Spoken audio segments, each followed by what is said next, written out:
Concha fridge presents কোরবানি পশুর হাটের খবর। ঈদুল আজহাকে ঘিরে চাঁদপুরের সবচেয়ে বড় পশুর হাট জমে উঠতে শুরু করেছে। ক্রেতা বিক্রেতা আর পশুর আগমনে সরগরম পুরো হাট এলাকা। জেলার সফরমালী বাজারের এই হাটে চাঁদপুর, শরীয়তপুর, ফরিদপুর সহ আশপাশের জেলার গরু বিক্রির জন্য নিয়ে আসা হয়। গার্ডেন ফ্রেশ টেকনোলজির কনকা ফ্রিজে 14 দিনেরও বেশি সময় খাবার থাকে ফ্রেশ।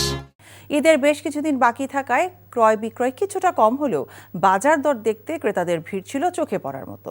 বড় গরুর পাশাপাশি বিভিন্ন জাতের গরু, ছাগলে বেচা বিক্রি করছেন ব্যবসায়ীরা। বলছেন, লক্ষ্মীপুর ও চাঁদপুর জেলার বিভিন্ন উপজেলা থেকে ক্রেতারা আসছেন গরু দেখার জন্য। আবার অনেক ছোট ব্যাপারীও এসেছেন। তারা এই হাট থেকে পশু কিনে ঈদের আগে নিজ এলাকায় নিয়ে বিক্রি করবেন। র্যাট ফ্রি ইনসুলেশন যুক্ত কনকা ফ্রিজ ইঁদুর থেকে সুরক্ষিত থাকে সব সময়। তবে এই হাটে দেশীয় ছোট ও মাঝারি সাইজের ষাঁড়ি বেশি। কোরবানির পশুর পর্যাপ্ত চাহিদা থাকলেও দাম না পাওয়ার অভিযোগ করছেন ব্যবসায়ীরা।